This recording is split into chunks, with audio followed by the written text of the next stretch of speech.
السلام علیکم ورحمۃ اللہ۔ الحمد للہ ان الحمد للہ نحمده ونستعینه ونستغفره ونعوذ باللہ من شرور انفسنا ومن سیئات اعمالنا من يهده الله فلا مضل له ومن يضلل الله فلا هادي له واشهد ان لا اله الا الله واشهد ان محمدا عبده ورسوله رب اشرح لي صدري ويسر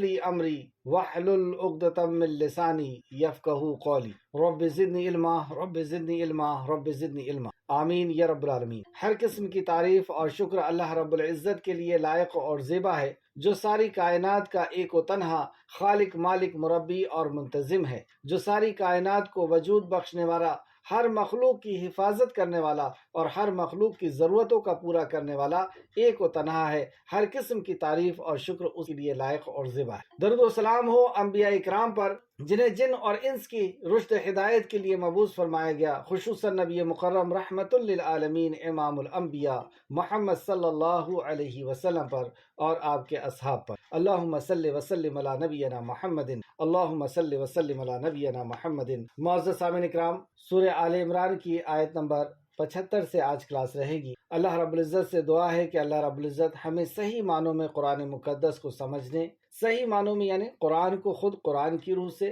قرآن کو صحیح احادیث سے، اور قرآن کو اس طرح سمجھنے جس طرح نبی مکرم صلی اللہ علیہ وسلم نے سمجھایا، جس طرح صحابہ نے سمجھا، جس طرح صحابہ نے ایمان لائے اور عمل کرے، اور پھر ان کے بعد ان کی اچھی طرح اتباع کرنے والے لوگوں نے۔ اللہ رب العزت اس انداز میں، اس منہج پر ہمیں قرآن مقدس کو سمجھنے، اس پہ غور و فکر کرنے، اس پر ایمان لانے اور عمل کے ساتھ لوگوں تک پہنچانے کی توفیق عطا فرمائے، آمین یا رب العالمین۔ لفظی ترجمہ نکالیں۔ آیت سورہ آل عمران آیت نمبر 75 اعوذ باللہ من الشیطان الرجیم۔ اے اللہ، ہم تیری پناہ میں آتے ہیں شیطان سے۔ اے اللہ، تو شیطان کے مکر و فریب سے ہمیں بچا لے کہ وہ ہمیں تیرے کلام سے دور کر دے، تیرے دین سے دور کر دے، نبی کریم صلی اللہ علیہ وسلم کی پاکیزہ تعلیمات سے ہمیں دور کر دے۔ اے اللہ، ہم تیری پناہ میں آتے ہیں۔ اے اللہ، تو ہمیں شیطان کے وسوسوں سے، شیطان کے مکر و فریب سے ہمیں بچا لے۔ بسم اللہ الرحمن الرحیم، اللہ کے نام سے جو رحمان اور رحیم ہے۔ اس عظیم کام کو ہم اللہ رب العزت کے نام سے شروع کرتے ہیں، جو بڑا مہربان اور بار بار رحم فرمانے والا ہے۔ سورہ آل عمران آیت نمبر 75 وَمِنْ أَهْلِ الْكِتَابِ، اور اہل کتاب میں سے کوئی ہے۔ یہ لفظی ترجمے کے اوپر غور کریں، اپنا پارہ نکال لیجئے، پارہ نمبر 3۔ وَمِنْ أَهْلِ الْكِتَابِ، اور اہل کتاب میں سے کوئی ہے، من جو، ان اگر، تامن ہوں، آپ امانت دے اسے، آپ امانت دے اسے، ایک خزانہ۔ اہل کتاب میں سے کچھ لوگ تو ایسے بھی ہیں جن کو آپ ایک خزانہ امانت دے دیں، یؤدیہ، تو وہ ادا کر دے گا اسے، الیکا، طرف آپ کے، تو وہ آپ کی طرف اس امانت کو لوٹا دے گا، بلکہ وہ امانت کتنی ہے، خزانہ بھی کیوں نہ ہو۔ ومنہم، اور کوئی وہ بھی ہیں، اور ایسے بھی لوگ ہیں اہل کتاب میں، من جو، ان اگر، تامن ہو، آپ امانت دے اسے، بے دینارن، ایک دینار، مطلب بالکل تھوڑی سی چیز بھی اگر اس کو امانت دے، لا یؤدیہ، نہیں وہ ادا کرے گا اسے، الیکا، طرف آپ کے، تو وہ ایک دینار بھی اگر اس کو پاس امانت رکھیں گے تو وہ بھی اس کو امانت واپس نہیں کرے گا۔ کیوں؟ کیا اس کا عقیدہ ہے، کیا اس کی سوچ ہے، کیوں نہیں امانت ادا کرے گا؟ الا، مگر، اس کا بھی جواب اللہ آگے دے گا، الا، مگر، ما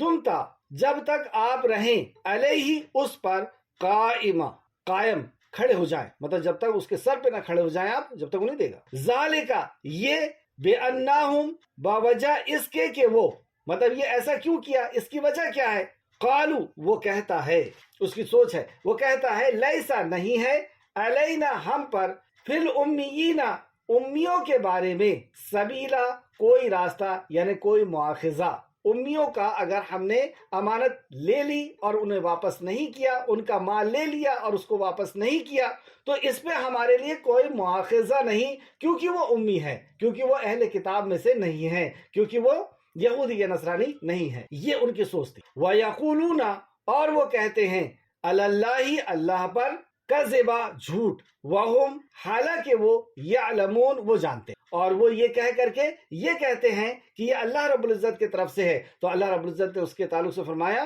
وَيَقُولُونَ، اور وہ کہتے ہیں، عَلَى اللَّهِ، اللہ پر، وہ جھوٹ کہتے ہیں اللہ پر، یعنی اللہ رب العزت نے ان کے دین میں ایسا کچھ نہیں نازل کیا کہ جو ان کے دین کا نہ ہو تم ان کے مال حلال کر لو. وہم حالانکہ وہ یعلمون اور وہ اس بات کو جانتے بھی ہیں کہ یہ اللہ رب العزت کی کتاب میں اللہ کی شریعت میں ایسا کوئی مسئلہ نہیں ہے کہ جو تمہارے مذہب میں نہیں ہے تم اس کا مال کھا جاؤ. وہ یہ بات کو جانتے تھے. یہ یہودی کی ایک یا اہل کتاب کی ایک فطرت یہاں پہ بتائے گی، ان کی ایک صفت بتائے گی. آیت نمبر 76 بلا کیوں نہیں من جس نے اوفا پورا کیا بے عہد ہی اپنے عہد کو جو بھی کسی سے اس نے عہد کیا وہ اپنے عہد کو پورا کرے اور وہ تقوی کیا یعنی وہ متقی بنا. فإنَّ تو بے شک اللہ یحب محبت کرتا ہے متقیوں سے. تو متقی کی ایک صفت یہاں پہ بتائی گئی کہ وہ عہد کو پورا کرتے ہیں اور جو متقی ہیں اللہ سبحانہ وتعالیٰ ان سے محبت کرتا ہے. یحب محبت رکھتا ہے متقیوں سے. اللہ ہم سب کو متقیوں میں سے شامل فرمائے. ان الذین بے شک وہ لوگ جو یشترون لیتے ہیں بے عہد اللہ بدلہ اللہ کے عہد کے وایمانہم اور اپنی قسموں کے ثمنن قیمت قلیلا تھوڑی سی مطلب دنیا کا تھوڑا سا فائدہ وہ لیتے ہیں. اولئک یہی لوگ ہیں لا خلق نہیں کوئی حصہ لہم ان کے لیے فی الآخرت آخرت میں یعنی جو اللہ رب العزت سے عہد کرنے کے بعد اور قسمیں کھانے کے بعد لوگوں سے قسمیں کھا کر کے اور دنیا کا تھوڑا سا فائدہ حاصل کرتے ہیں یعنی دنیا کی لالچ میں دنیا کو حاصل کرنے کے لیے وہ اللہ رب العزت کے عہد کو بھی توڑتے ہیں اور قسمیں کھا کر کے لوگوں کو دھوکہ دیتے ہیں. تو یہ اللہ رب العزت کے نزدیک اتنا سخت جرم ہے لوگوں کو دھوکہ دینا اور اللہ سے کیے ہوئے عہد کو توڑنا، قسمیں کھا کر کے دھوکہ دینا. اور اس کے بدلے میں وہ کیا چاہتے ہیں؟ قلیلاً تھوڑا سا. اولئک یہی لوگ ہیں ثمناً قلیلا قیمت تھوڑی سی یعنی اگر وہ پوری دنیا بھی حاصل کر لیں تو یہ دنیا بھی ان کو چھوڑ کر کے جانا ہوگا. یہ فانی دنیا اور یہ فانی زندگی کو وہ حاصل کرتے ہیں، اس لیے کہا کہ یہ قلیل سامان ہے جو وہ اکٹھا کرتے ہیں، قیمت ہے. اولئک یہی لوگ ہیں لا خلق نہیں کوئی حصہ لہم ان کے لیے فی الآخرت آخرت میں ان کے لیے آخرت میں کوئی حصہ نہیں. ولا اور نہ کلام کرے گا اللہ ان سے. ایک تو آخرت میں ان کا کوئی حصہ نہیں اور اللہ ان سے کلام نہیں کرے گا. حشر کے میدان میں آخرت میں اللہ ان سے کلام نہیں کرے گا. ولا ینظرو اور نہ وہ انہیں دیکھے گا یعنی نگاہ رحمت سے بھی اللہ رب العزت انہیں نہیں دیکھے گا. الیہم ان کے طرف ان کے یوم القیامت دن قیامت کے دن اللہ نہ ان سے کلام کرے گا نہ ان کے طرف دیکھے گا. ولا اور نہ یزکیہم وہ پاک کرے گا انہیں گناہوں سے پاک بھی نہیں کیا جائے. وَلَهُمْ اور ان کے لیے عذاب ہے علیم دردناک عذاب ہے. اللہ ہم سب کو محفوظ کر لے اس نافرمانی سے اور تیرے اس غضب سے، آمین. وَإِذْ اور بے شک منہم ان میں سے لفریق البتہ ایک گروہ ہے. یہاں پر بھی ان کی ایک اور صفت بیان کی جا رہی ہے. یلونا جو موڑتے ہیں السناتہم اپنی زبانوں کو بالکتابی ساتھ کتاب کے لتحسبوہ تاکہ تم سمجھو اسے من الکتابی کتاب میں وما حالانکہ نہیں ہوا وہ من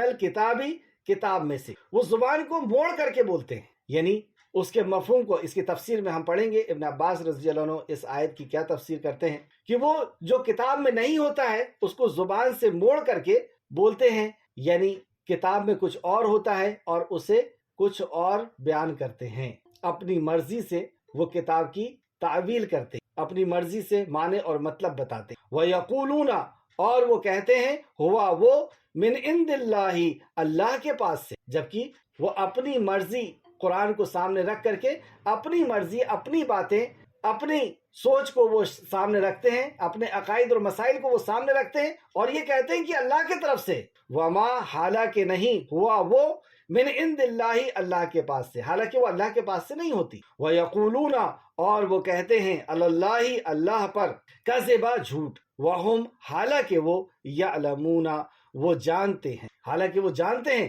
کہ جو قرآن میں نہیں ہے وہ اپنی مرضی سے بیان کر رہے ہیں. اس کو وہ یہ نہیں دیکھ رہے کہ اللہ کے نبی نے کس طرح بیان کیا. یعنی یہ تو اہل کتاب کے لیے بات ہو رہی ہے لیکن یہی ساری صفتیں ابھی ہم آگے پڑھنے والے ہیں کہ یہ ساری صفتیں مسلمانوں کے اندر بھی آنے والی ہے یا آ چکی. ماکانہ نہیں ہے لبشرن. اب آیت نمبر 79. ماکانہ نہیں ہے لبشرن کسی بشر کے لیے ان کے یوتیہ اللہ دے اسے اللہ الکتابی کتاب والحکمہ اور حکمت والنبوت اور نبوت ثم پھر یقول وہ کہے للناس لوگوں سے کونو ہو جاؤ عباد لی بندے میرے من دون اللہ سوائے اللہ کے ولیکن اور لیکن کونو ہو جاؤ ربانینا رب والے ربانینا رب والے جبکہ وہ کیا کہے گا کہ رب والے ہو جاؤ وہ یہ نہیں کہے گا کہ میرے بندے بن جاؤ جبکہ اللہ رب العزت کسی بشر کو کسی بندے کو کتاب دے حکمت دے اور نبوت عطا کرے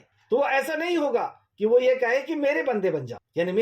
میری عبادت کرو جبکہ وہ کہے گا کہ اللہ کے رب کے بندے بن جاؤ بما باوجہ اس کی جو کن تم ہو تم تو علمونا تمہیں تعلیم دیتے ہیں کتاب کی وبما جبکہ وہ تمہیں کتاب کی تعلیم دیتے ہیں وبما اور وہ جو باوجہ اس کے جو کن تم ہو تم تدرسون تم پڑھتے ولا اور نہیں یامروکم وہ حکم دیتا ہے تمہیں ان کے تتخذوا تم بنا لو ملائکۃ فرشتوں کو والنبیین اور نبیوں کو اربابا رب مطلب وہ نبی تمہیں یہ بھی نہیں کہے گا کہ تم فرشتوں کو اور نبیوں کو رب بنا لو مخلوق میں سب سے اونچی مخلوق کا ذکر کر کے بتا دیا گیا کہ ان کو بھی یہ نہیں کہے گا کہ ان کو رب بنا لو ایامروکم کیا وہ حکم دے گا تمہیں بالکفر کفر کا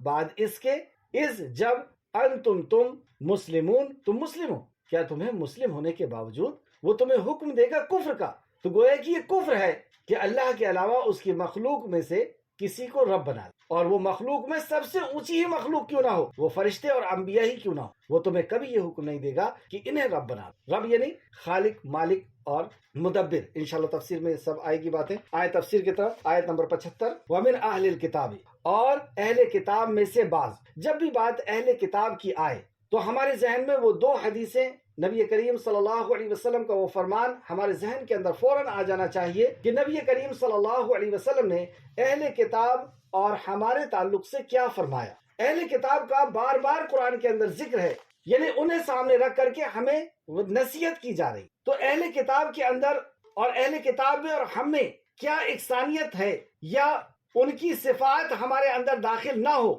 اس کے لیے رسول کریم صلی اللہ علیہ وسلم نے جو چیزیں فرمائی جیسے کہ امام بخاری اور مسلم نے روایت کیا ہے نبی صلی اللہ علیہ وسلم نے فرمایا تم اپنی اس پچھلی امتوں کی ایک ایک بالش اور ایک ایک غز میں اتباع کرو گے یہاں تک کہ اگر وہ کسی کھو کے سرنگ میں داخل ہوں گے تو تم اس کے پیچھے ان کی اتباع کرو گے ہم نے کہا یا رسول اللہ صلی اللہ علیہ وسلم کیا اس سے مراد یہود و نصارہ ہے تو آپ نے فرمایا پھر اور کون حدیث یہ ہے کہ نبی کریم صلی اللہ علیہ وسلم نے فرمایا کہ جیسا جیسا اہل کتاب نے کیا ہے یہودی اور نصرانیوں نے اہل کتاب نے ویسا ویسا میری امت کرے گی ان کی اس قدر اتباع کرے گی کاپی کرے گے کہ جیسے ایک ایک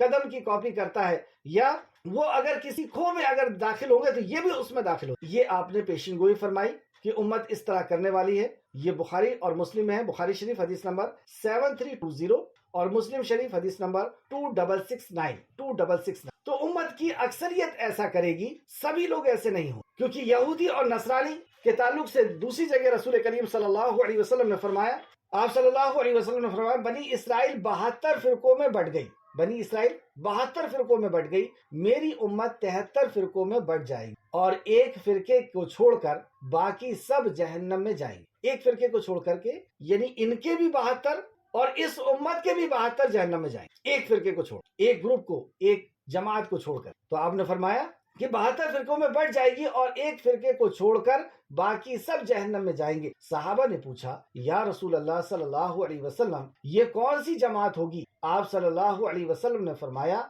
یہ وہ لوگ ہوں گے جو میری اور میرے صحابہ رضی اللہ عنہ کی نقش قدم پر ہوگی یہ میری اور میرے صحابہ کے نقش قدم یعنی ان کے طریقے پر ہوں گے امام ترمذی نے اس کو روایت کیا ترمذی شریف حدیث نمبر 2641 اور صحیح میں یہ حدیث علامہ البانی نے 1348 نمبر پر لکھی اس سے یہ پتا چلا کہ ان کی اتباع کریں گے لوگ لیکن کچھ لوگ ایسے بھی ہوں گے جو اللہ کے کلام کو نبی کے فرمان کو اس طرح عمل کرنے والے اس طرح سننے سمجھنے اور ایمان لانے اور عمل کرنے والے ہوں گے جس طرح نبی مکرم صلی اللہ علیہ وسلم کے صحابہ نے کیا تو اب اب جب ہم بنی اسرائیل کا واقعہ پڑھیں، یہودی اور نصرانیوں کا واقعہ پڑھیں، تو ان کی جو صفات بتائی جا رہی ان صفات کو اپنے اندر سب سے پہلے اپنا محاسبہ کریں کہ وہ صفات ہمارے اندر تو نہیں، اور اگر ہمارے اندر ہے تو اس کو نکالنے کی کوشش کریں، اس کو نکال کر کے ختم کریں، اور ان صفات کو اپنی زندگی کے اندر نہ آنے دیں۔ اور ہمیں قرآن و حدیث پر ویسا عمل کرنا ہے، ویسا سننا سمجھنا ہے جیسا رسول کریم صلی اللہ علیہ وسلم نے فرمایا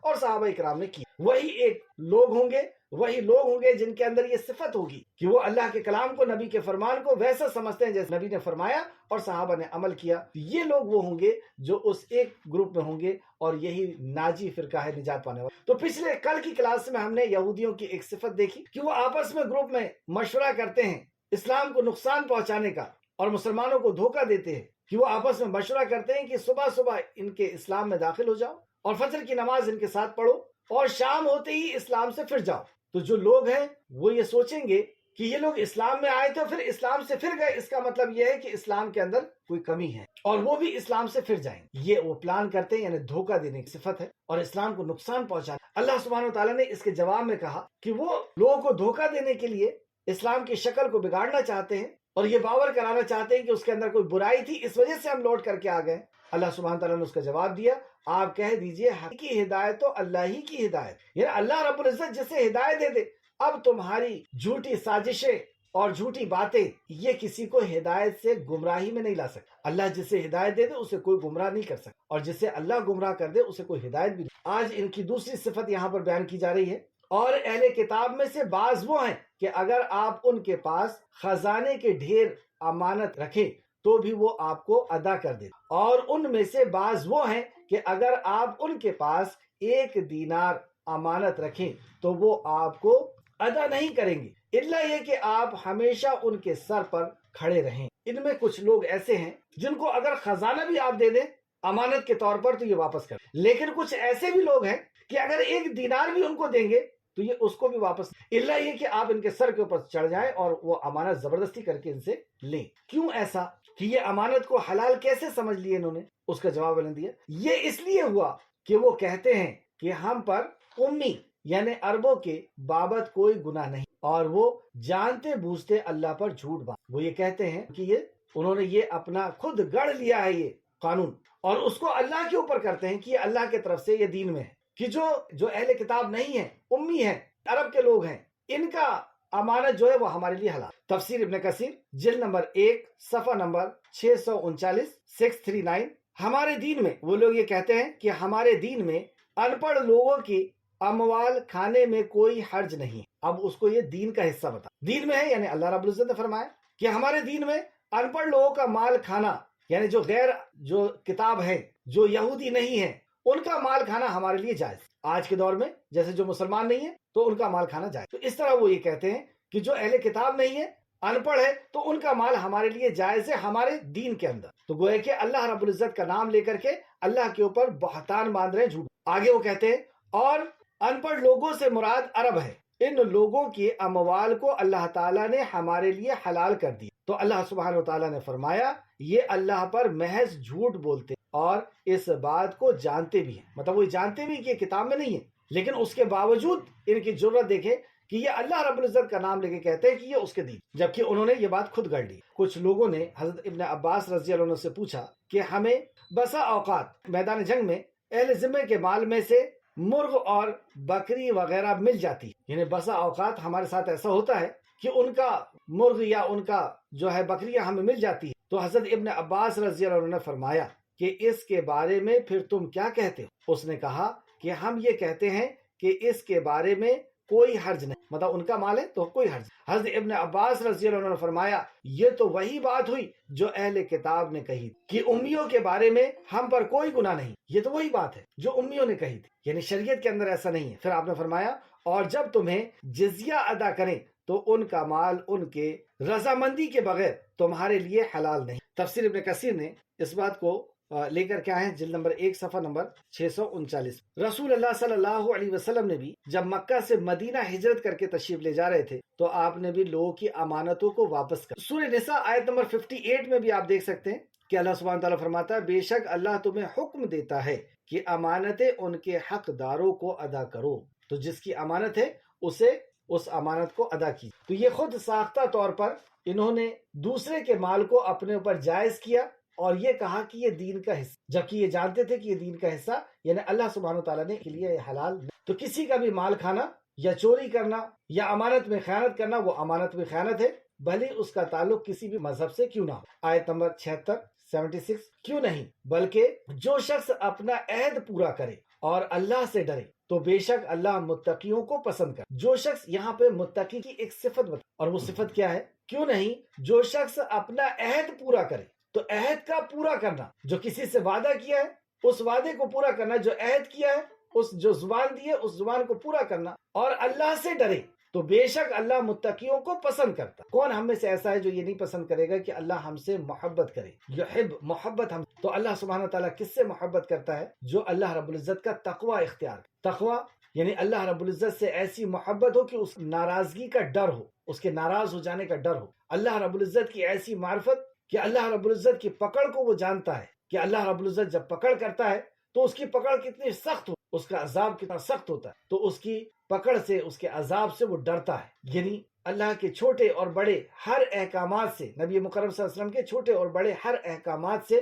پر وہ عمل کرتا ہے، چھوٹے سے چھوٹا گناہ اور بڑے سے بڑے گناہ سے وہ بچتا ہے، تقوی اختیار کر۔ جیسے خاردار جھاڑی میں سے جب گزر ہو تو کس طرح گزر ہوتا ہے؟ کانٹے والی وادیوں میں سے جب گزر ہو تو انسان اپنے دامن کو بچاتے ہوئے، اپنے کپڑے کو بچاتے ہوئے گزرتا ہے کہ کپڑا اس کانٹے سے پھنس کر کے خراب نہ ہو جائے۔ اسی طریقے سے وہ دنیا میں جب گزرتا ہے تو اسی انداز میں گزرتا ہے کہ کوئی گناہ مجھ سے نہ ہو جائے، اور اس گناہ سے میں اللہ کی نظر میں نافرمانوں میں نہ لکھ دیا جاؤں۔ تو ایسا وہ بچتے بچاتے ہوئے گزرتا ہے، تو اللہ رب العزت متقیوں کو پسند کرتا ہے، اور متقی کی صفت کہ وہ اپنا عہد کو پورا کرتے، یہی تقویٰ بھی ہے۔ آیت نمبر 77 ان الذین یشترون، بے شک جو لوگ اللہ سے عہد اور اپنی قسمیں تھوڑی قیمت کے بدلے بیچ ڈالتے ہیں۔ دو جرم کا یہاں پر ذکر کیا گیا، دو نافرمانیوں کا۔ بے شک جو لوگ اللہ کا عہد اور اپنی قسمیں تھوڑی قیمت کے بدلے بیچ، یعنی عہد کو توڑ دیتے ہیں اور قسم کھا کر کے دھوکہ دیتے۔ کیوں؟ تھوڑی سی قیمت، یعنی دنیا کی کچھ چیز کو حاصل کرنے، تو یہ دنیا حاصل کرنے کے لیے یہ جرم کرتے ہیں، یعنی اللہ کا عہد توڑتے ہیں۔ تو اللہ کا عہد کیا؟ تفسیر ابن کثیر جلد نمبر 1 صفحہ نمبر 640، اللہ تعالیٰ فرماتا ہے کہ جن لوگوں نے اللہ تعالیٰ سے یہ عہد کیا تھا کہ وہ محمد صلی اللہ علیہ وسلم کی اتباع کریں گے، لوگوں کے سامنے آپ کی صفت کا ذکر کریں گے اور آپ کی شان کو بیان کریں گے، مگر انہوں نے اس عہد اور اپنی جھوٹی قسموں کے عوض تھوڑی سی قیمت اہل کتاب نے کتاب کے آنے کے پہلے یہ عہد کیا تھا کہ جب آخری نبی آئیں گے تو ہم ان پر ایمان لے کر کے آئیں گے، اور اگلی کلاس میں یعنی کل کی کلاس میں وہ آیت بھی آنے والی ہے جس میں اللہ رب العزت نے سارے انبیاء سے خطاب کہ تمہارے پاس وہ رسول آ جائیں تو تمہیں ان پر ایمان لانا ہے اور ان کی اتباع کرنا ہے۔ اور معراج پہ جب تشریف لے جا رہے تھے تو نبی کریم صلی اللہ علیہ وسلم کے مقام و مرتبے کو اللہ رب العزت نے بتایا کہ یہ آنے والے ہی نہیں، جو جا چکے ہیں ان کے بھی امام صلی اللہ علیہ۔ تو انہوں نے عہد کیا تھا کہ جب آخری نبی آئیں گے تو ہم ان پر ایمان لائیں گے اور ان کی نشانیاں جو بتائی گئی ہیں ہم ان کو لوگوں تک پہنچائیں گے اور آپ کی اتباع کریں گے۔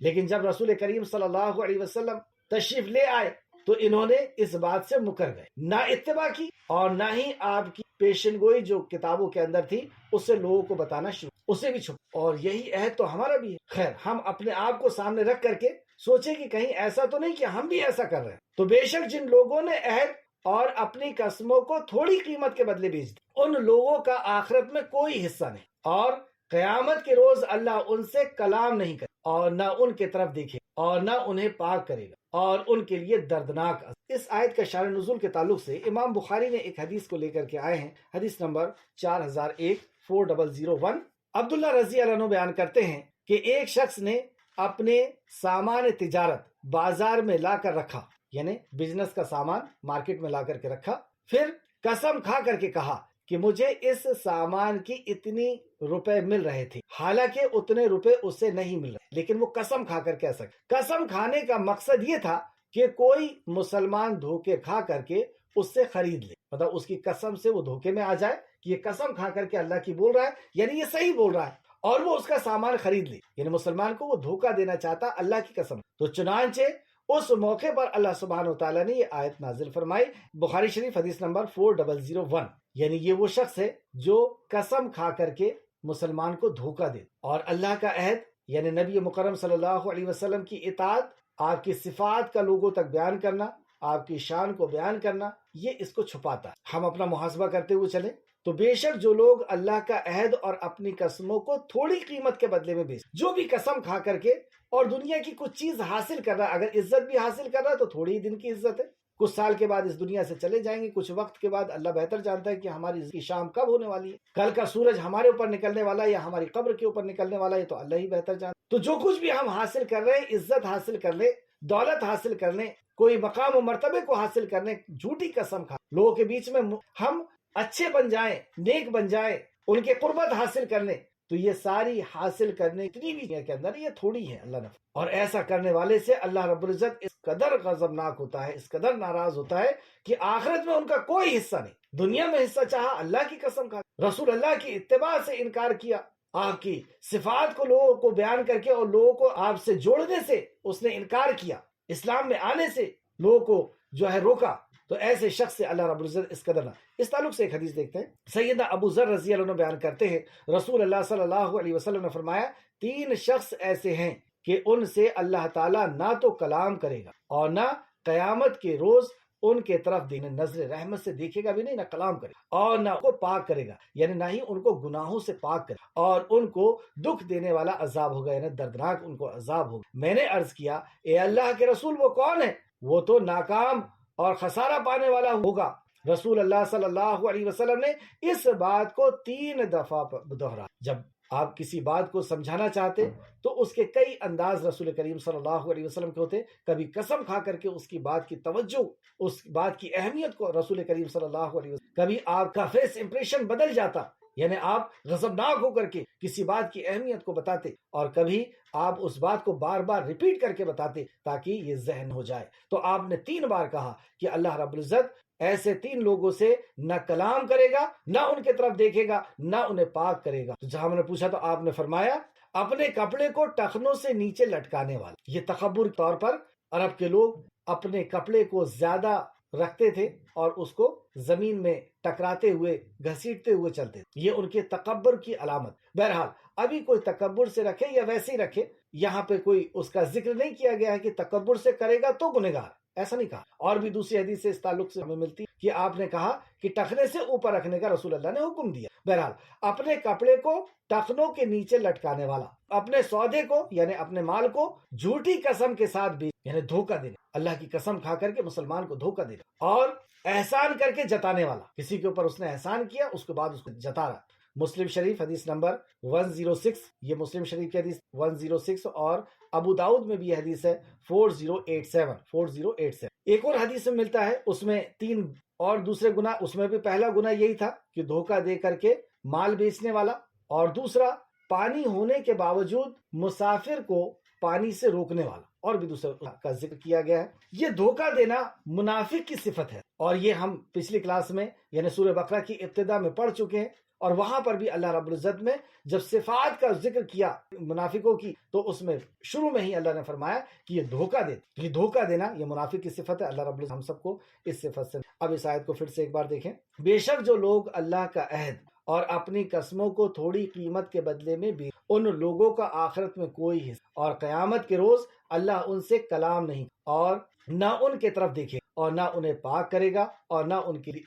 کے لیے دردناک عذاب نہیں، دردناک۔ یہاں فرمایا وَلَهُمْ عَذَابٌ عَلِيمٌ۔ کیا صفت؟ کہ ہم عہد کرنے کے بعد اس کو توڑ دیں۔ ہم عہد کرتے ہیں کئی قسم کے عہد، جیسے کہ ہم نماز کے اندر بھی آپ دیکھیں تو سب سے اہم عہد تو یہی ہے کہ ہم نے اللہ کے نبی اور رسول تسلیم کیا، اس کی گواہی دی، ہم نے اللہ کی وحدانیت کی گواہی دی، اشہد ان لا الہ الا اللہ واشہد ان محمد عبدہ ورسولہ۔ تو ہم آپ کی اتباع کریں، آپ کی تعلیم کو لوگوں تک پہنچائیں، اور پھر اللہ رب العزت کی قسم کھا کر کے اور جھوٹ بولنے سے ہم بچیں۔ اللہ رب العزت ہم سب کو محفوظ رکھے۔ آیت نمبر 78، اور بے شک ان میں سے ایک گروہ کتاب پڑھتے ہوئے زبان کو موڑتا ہے تاکہ تم اسے کتاب کا حصہ سمجھ۔ ایک تو یہ تحریف تو کرتے ہی ہیں، ان کی تحریف کی ایک دوسری شکل یہ ہے یعنی بدل دینا، احکامات کو بدل دینا یا احکامات کو چھپا لینا۔ جیسے پچھلی کلاس میں ہم نے پڑھا کہ جب زنا کا حکم آیا تو وہاں پہ ہاتھ رکھ کر کے وہ آگے بڑھ جاتے ان کے علماء، اور یہاں کچھ چیز کو نکال دیتے ہیں، کچھ چیز کو داخل کر دیتے ہیں، تحریف کرتے ہیں۔ یہاں پر ایک اور چیز کہ وہ پڑھتے ہیں لیکن اس انداز میں پڑھتے ہیں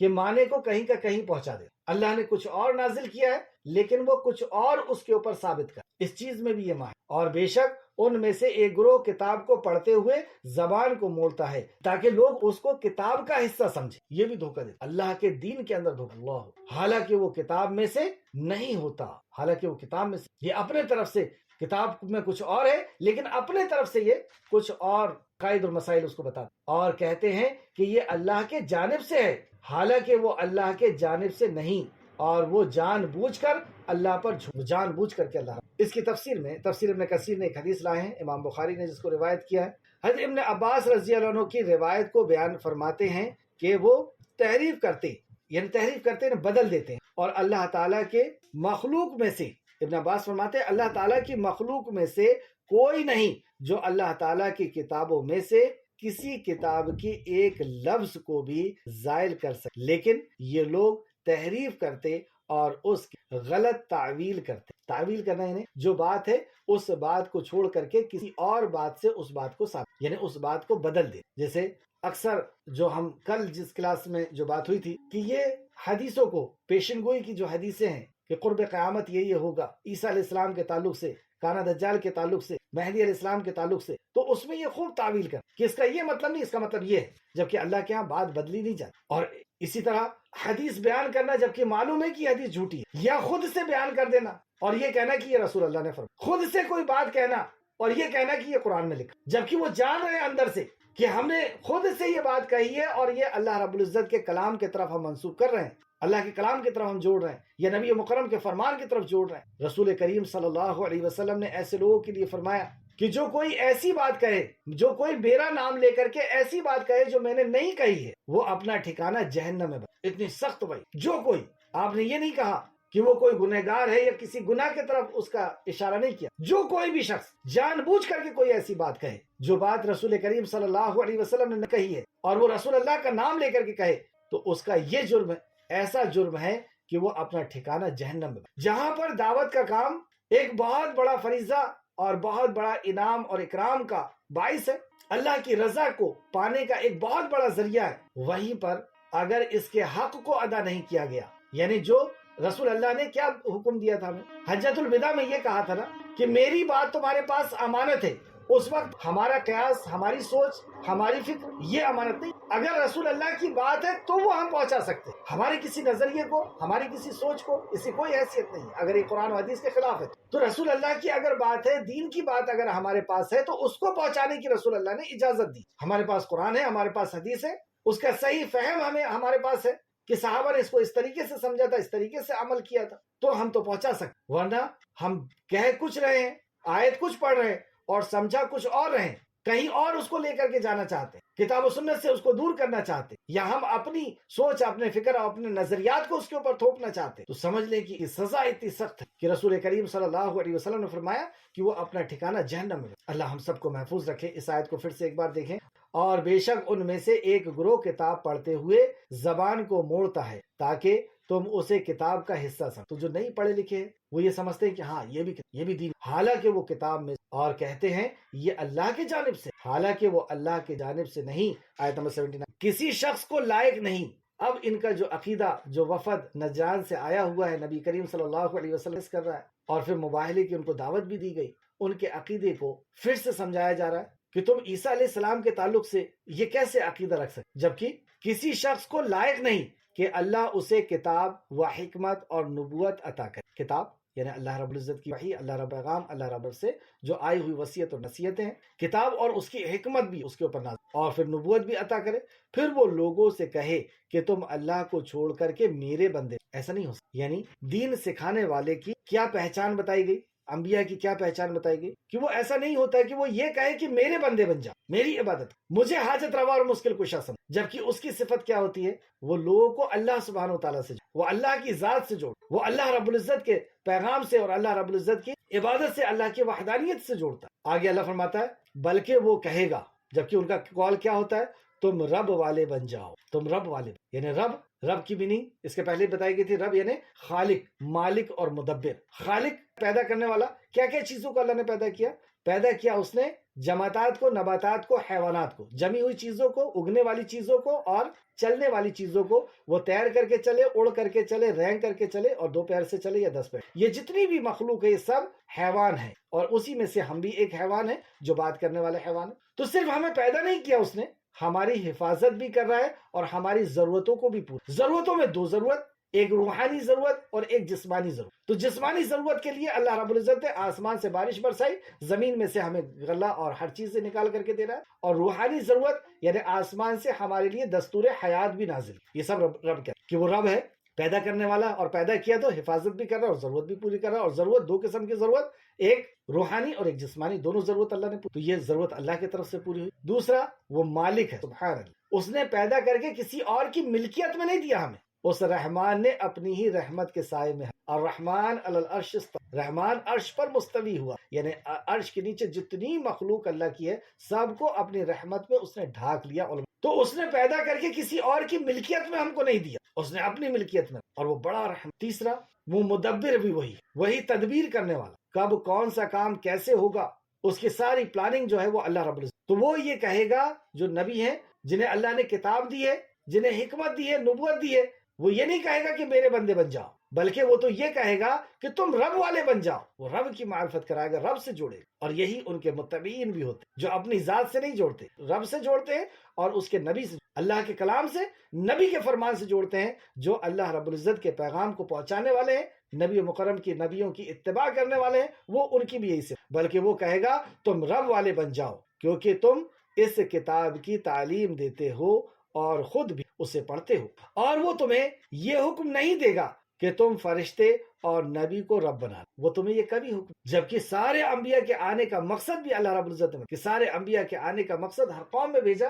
تاکہ تم اللہ کی عبادت کرو، وَاسْتَنِبُوا الطَّاغُوتَ، اور طاغوت کا انکار کرو. اور یہاں پر مخلوقوں میں سب سے اونچی مخلوقوں کا اللہ رب العزت نے ذکر. اور وہ تمہیں یہ حکم نہیں دے گا کہ تم فرشتے اور نبیوں کو رب بنا. رب کا حق کسی اور کو نہیں دیا جا سکتا. سورہ ملک میں اللہ نے فرمایا جس نے اپنے رب کا انکار کیا اس کے لیے عذاب جہنم، اس کے لیے جہنم کا عذاب. تو یہ حق فرشتوں اور انبیاء کا بھی، رب کا حق جو ہے وہ صرف اور صرف رب اللہ رب العزت. اور وہ تمہیں یہ حکم نہیں دے گا کہ تم فرشتے اور نبی کو رب بنا، یعنی ان کو حاجت روا اور کیا وہ تمہیں کفر کا حکم دے گا؟ اب یہ پتا چلا کہ یہ عمل کفر ہے. کیا وہ تمہیں کفر کا حکم جبکہ تم مسلمان ہو؟ کیا مسلمان کے ہونے کے بعد تمہیں وہ کفر کا حکم دے گا؟ تو اللہ رب العزت کے علاوہ کسی اور کو رب کا درجہ دے دے کہ وہ بھی مدبر ہے یا وہ مالک ہے ہماری رزق کا، ہماری عزت اور ذلت کا، ہماری اولاد کا، ہماری خوشی اور غم کا، ہماری بیماری اور صحت کا، کسی اور کو مالک، کسی اور کو رب سمجھ، کسی اور کو خالق سمجھ لے کہ وہ ضرورت کا پورا کرنے والا، یہ کفر ہے. کیا وہ تمہیں